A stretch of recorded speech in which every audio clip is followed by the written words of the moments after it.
Hi, you're probably looking at this because you missed your students' planning for career and college readiness meeting, or you're just wanting to refresh your memory. What we would like to do is just walk you through what we went through with your student during the group meeting. What we did first was to introduce the counseling office. First is Amber Spencer. Some also know her as Amber Seacrest. She's a half-time counselor, half-time language arts teacher. She takes care of students in the first part of the alphabet. And if she's not available, then one of the other counselors will take care of her students. My name is Teresa Hart. I cover students in the middle part of the alphabet. And Sherry Madsen, she takes care of students in the last part of the alphabet. But like I said, we are more than happy to talk to any student regardless of their last name.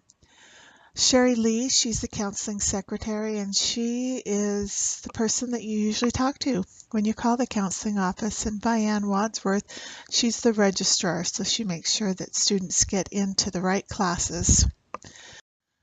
Students had a bunch of information that they were given, and they were supposed to bring that home and share that with you. We gave them copies of everything that was in the right side of their portfolio. So we asked them to leave that part alone. And then the things that were in the left side, they got to keep. They had a college and career plan, and you can click on this hyperlink in order to access a copy of that, a blank copy of that. We also had testing materials. They took the Explorer test when they were just starting the 8th grade back in September, and so they had that to bring home. And then also the guidebook, and there was a copy of that as well. They have a copy of the electronic high school, and you can click on this hyperlink where it says more info here. And then all of the guidance curriculum activities, if they had worksheets in there from our school and from Adele C. Young, they were able to take all of that home as well. Next, we talked about all of the planning that they did for the next 4 years. And as I said, we went over the testing and how to understand that, and we'll do that in this recording. And we'll also go over the activities that they did in UtahFutures. And I'll talk you through some of the things that are in the college and career guide booklet. The first thing that we showed everyone was that there's a kind of a neat little summary of what the students need for graduation. And you can see that right down here in this 30 credits that are required for graduation. They've got all of the credits that they need and how many of each of them they need. And we wanted to have every parent or guardian who attended sign right down here at the bottom. The students already signed. And then we went over the ACT Explorer. Every student got to bring home a copy of the booklet that they used, plus they got to take home the form that they actually used to answer the questions that were in that booklet. And then we went over their test results. Now the test results were extremely useful to students. And so what we did is we explained how to read those test results. This first part here explained how to read the main body. And each score was given in a range of 1 to 25. So this composite score right here of 15 is out of 25. And so if you look at this 16, the 14, the 15, and the 13, you average all of that together, and that's how you get the composite of 15. This student, if you look at this, you can see how they compared with other students across the United States in the fall that were taking it in the 8th grade. Now this isn't 53% correct. What it means is that this student scored better than 53% of all 8th grade students who took this test at the same time that they took it. And then you can also look to see how this student performed in the school. And this student with the composite score, they scored better than 60% of the students in the school. So you and your student can take a look and see what their strengths are and what their weaknesses are. Next, we look over on the right-hand side and we can see your estimated plan composite score. Now the students, when they get into the 10th grade, they're going to be able to take the plan test. Now the plan is another test that's going to help prepare them to take the ACT. And the ACT is a test that students take to gain college admittance. So if we look at that, this student's range, their projected range, is somewhere in 15 to 18. Now basically what they're doing there is they're saying that this student, if they continue to do exactly what they're doing right now, so if their study habits remain the same, if they keep taking the same level of classes that they're taking right now, they're going to probably get somewhere in this 15 to 18 range. Now the plan score range is between 1 and 32, so it's a little bit different. Now, of course, if this student doesn't like what their test score is, one of the things that they can do is they can start studying harder. They can take more challenging classes.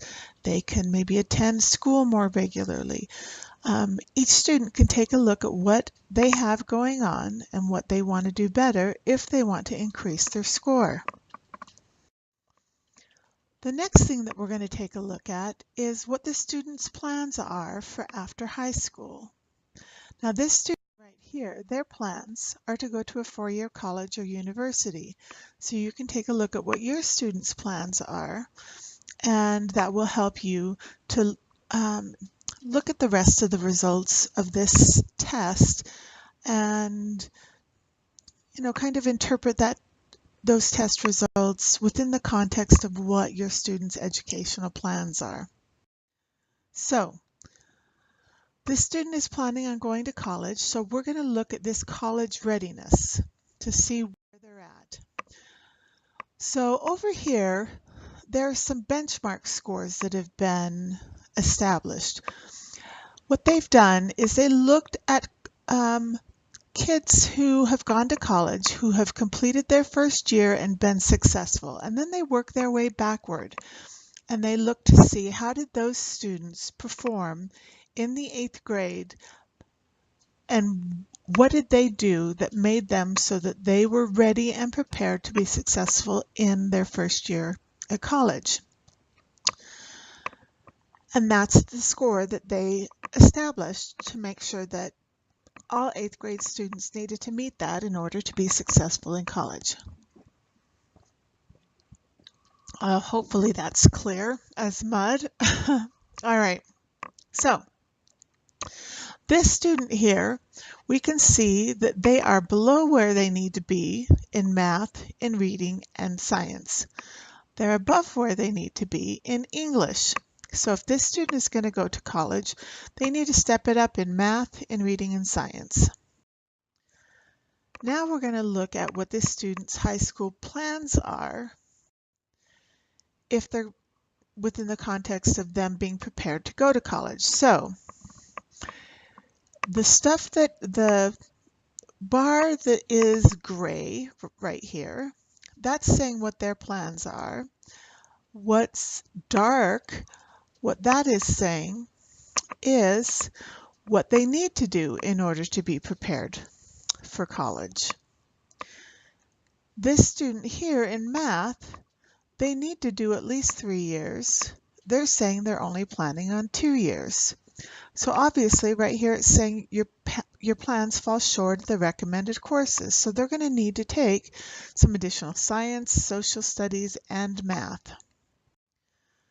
So then we look at what their reported needs are. So right here in the middle, right here, that they didn't put a check mark next to improving their mathematical skills, even though we know that their mathematical skills are low, and they've said that they aren't going to plan on taking more math classes. So you can see how the information that this test gives to this student is that based on what you say that you want to do, you're going to need to make some changes to your plan. So ask your student, if you weren't able to attend, ask your student about these Explore test results and go over those test results with them and make sure that their plan is matching what it is that they say that they would like to do. On the back side of those Explore test results, there is some information related to their career interests.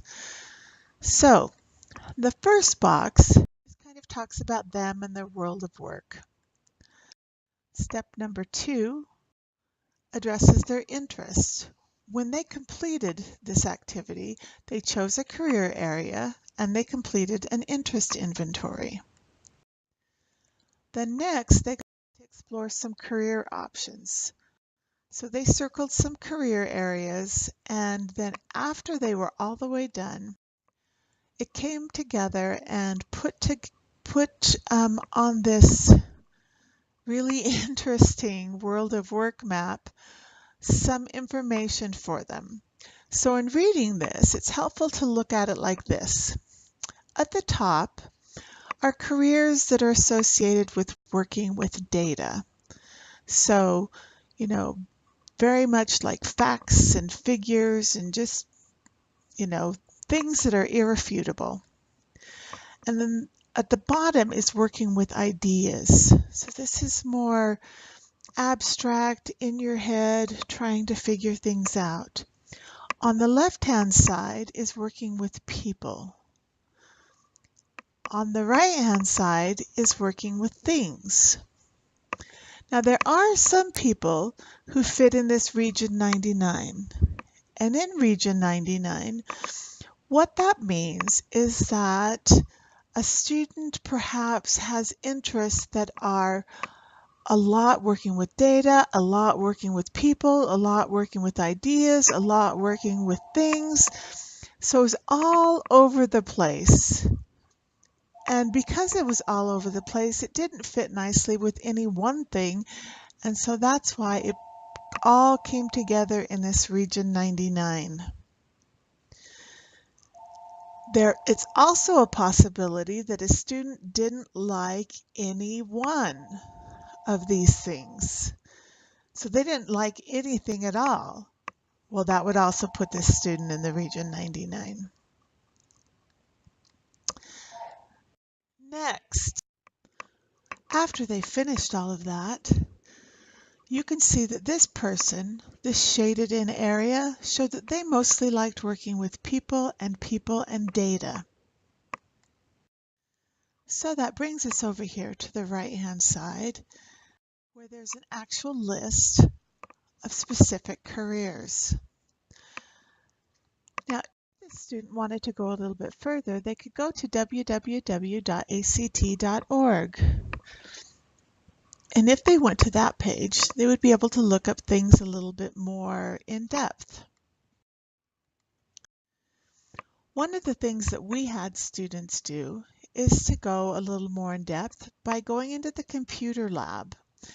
We got onto a program called UtahFutures.org and had the students fill out this form researching some specific careers. One of the things that we did is we had them do an assessment. So with this assessment, we had them do what was called a reality check.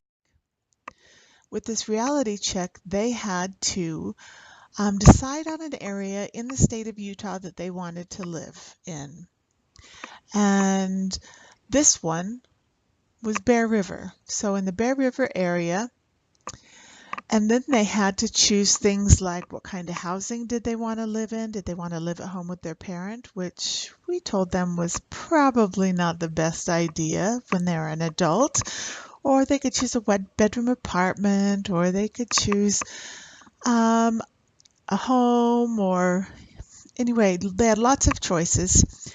And then they went through utilities, food, transportation, clothing, health, entertainment, children, how many children they wanted to have. So they went through all of those, and then they came up with a monthly salary and an annual salary. So they found out how much it was going to cost per month for the lifestyle they decided that they wanted to have. And then the computer program showed them how many matching occupations that there were in the area of Utah that they wanted to live in.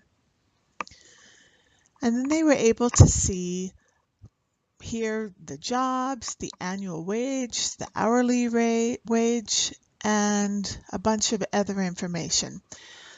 Some of those, for some students, they had many pages, like this one had 11 pages. Some only had like 3 pages, depending on how much the salary was.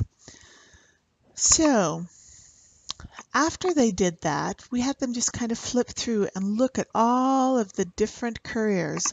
Hopefully it exposed them to some careers that they had never thought about before.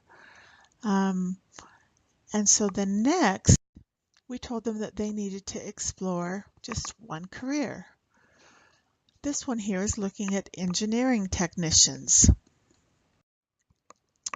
So as they looked at each of these a little bit more in depth, they could find out things like what kind of star rating. And this star rating indicates what the job outlook is, how likely they are to be able to find a job and be able to become employed in that field.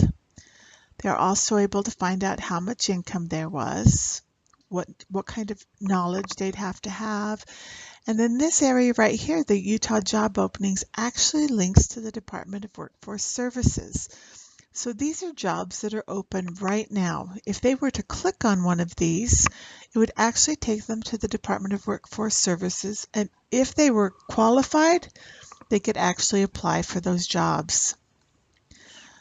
Next, they could look to see what high school classes they should take if that was a career that they were interested in pursuing. They could look for schools that they could attend after they graduated from high school to get the training that they needed for that career. They could even look for scholarships that they could apply for to help pay for that education. They could, if after looking at all of this, they decided that that really wasn't quite the career that they were thinking that it might be, they could look up some of these related occupations and explore some of those. And then it also lists the 10 largest companies in Utah that are likely to employ for that occupation. Then we talked to students about how to pay for college. Because first we talked to them about exploring careers, then we talked to them about, how to find out about those careers. We had students then look for schools that they could go to get trained for those careers, how much it would cost to go to those schools, what the admission requirements were for those schools, and then it was time to figure out how are they going to pay for those schools. So as we did that, we talked to them about scholarships and all the different kind of scholarships that there were. We talked to them about savings and grants. We also talked to them about getting jobs and work study. A lot of students said our families can help us pay. We talked very strongly about the fact that they can actually start applying for scholarships right now. But that was one of the things that they needed to work on probably the most, right after they start working and saving themselves to pay for school. And then we want to really hammer home with them that they need to really focus on making sure that they are going back to UtahFutures.org over and over again, because that's going to be a great place for them to figure out what classes to take in high school for the career that they want, because they may change their mind about what career that they want to pursue. The same thing about what school they should go to for the career that they want. UtahFutures.org is going to be a great resource for them. Next, we went over the guidebook. Now, in this guidebook, there are so many different pieces of information that will be helpful to you and to your student. And right on the first page is a table of contents to let you know where things are. On page 4, there's the policy that talks about the fact that students definitely need to be passing their 8th grade classes.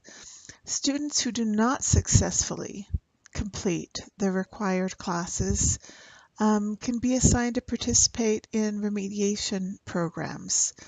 And so by not passing their 8th grade classes, they may lose the opportunity to take the classes that they would like to take in the 9th grade. So we went over that with students, and we ask you to go over that with students, with your student as well.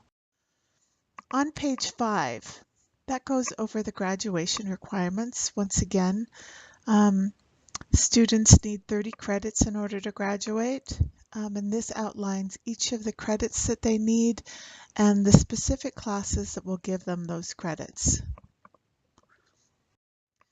Page 10 talks about scholarships and the many different ways that they can get scholarships.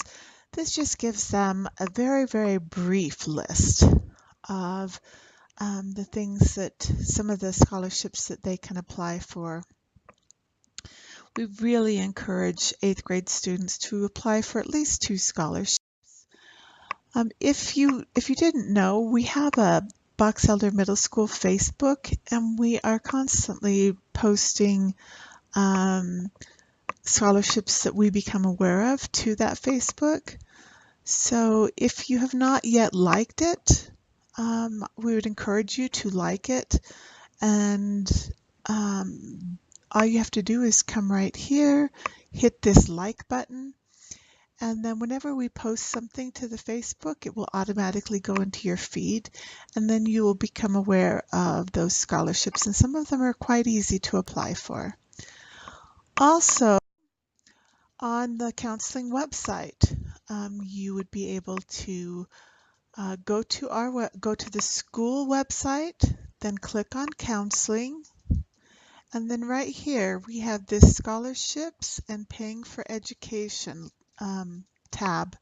Just click on that, and then we have lots and lots of scholarship links that you can click on and take a look to see which scholarships might be good for you and your student to apply for. And then it's only going to cost $15 for that credit. So read this over, and then you can decide whether or not that is something that would be a great plan for your student. Next, on page 12 are Advanced Placement courses, or AP courses. Now these classes are a little bit different. These classes you get high school credit for taking the class, but then there's a test that you can pay for after the class is ended, and you can get high school credit, or college credit if you pass that test with a high enough score. So you can read about that here on page 12. They would take 2 foundation credits, so they would end up actually taking both of these classes, because this class is worth 1 credit and this class is worth 1 credit. And then then down here where it says 1 elective credit, they could choose any one of these 3 classes in order to meet the requirements to finish this pathway. If they finish a pathway, they'll get special recognition at graduation, plus they'll get a certificate. And then when they graduate from high school, they have a better chance of getting a job making more than minimum wage right out of high school than someone who had not completed a pathway. So these are some really great opportunities for them. And then if you look at this page here, you see that we've got 28 different pathways.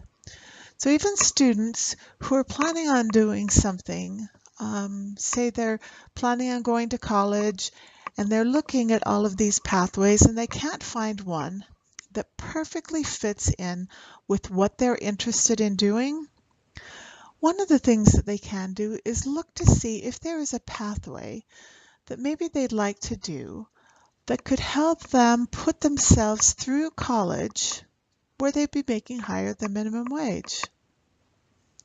Other students, maybe that are thinking about going to medical school or vet school or into business or becoming a dentist, maybe they can find pathways that fit in with what they're interested in doing so that they can be working in the field while they're also going to college. So there are lots of different reasons for looking at and choosing a pathway. Make sure that you talk to your counselor, because I'm sure that they would have a great idea as far as helping you make some decisions. On page 20, it lists the 9th grade courses. And then on page 21, it talks about different credit opportunities. Some students take as 8th graders between 8th and the 9th grade look at electronic high school as a way of trying to help fit in some extra classes if their course schedule starts looking like it might be a little bit full. Make sure that you talk to your counselor about that. Page 23 starts listing Box Elder High School's 10th through 12th grade courses. And the way that you read this is the course listing, the course title is in the first column. The grade that you can take it in is in the next column. The number of trimesters that the class is in the next column. Whether or not there's a prerequisite or a class that you must take first before you can take this class is the next column. And then the type of credit that you receive for taking this class is in the last column. Page 26 lists ideas and opportunities for academic help. In class, make sure that you encourage your student to ask questions immediately. For homework help, I think we've all had our kids come home and say they don't have any homework. So, when they do that, maybe one of the things that you can do is ask to see it, and then ask them to explain it to you. There are some other ideas there that can help you to help them. You can also communicate with teachers, and this section here will show you how. And then we also have buzz time. And with buzz time, every single day students have the opportunity for remediation. Now, students who receive a white ticket are required to go to remediation. If they have a colored ticket, then they can choose any activity that they want to go to. However, if your student receives a colored ticket, they can still choose to go to one of their teachers and ask for help. So even if they aren't being assigned to remediation, they can still go and ask for help from their teacher. Page 19, if you have not yet had the chance to check out Passport and see how you can check your students' progress online, this will walk you through exactly how to do it.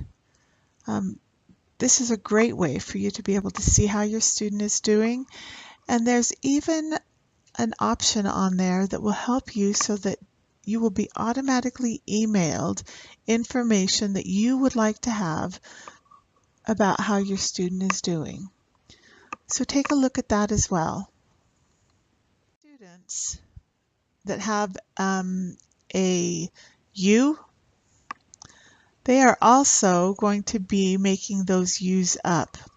So students that have a U in first trimester and they are not assigned to go to remediation, those students are working with Mr. Meekum, and they are working on 7 habits for highly effective teens. There are a number of ways that students can take care of U's. One is to do some community service hours. One is to pay the U off, but the other is to work during buzz time with Mr. Meekum on that 7 habits for highly effective teens. The same thing is going to happen during second trimester. So, grades and citizenships count when you're an 8th grader. If you're struggling with classes, as I said, we have buzz time every day between first and second hour. Tutoring by teachers, that's free. We also have math tutoring after school Tuesday and Thursday by Mr. McKay, who's a math teacher. So make sure that you take advantage of that. If you have any questions or concerns, or if there's anything that we can help you with, please make sure that you talk to your counselor.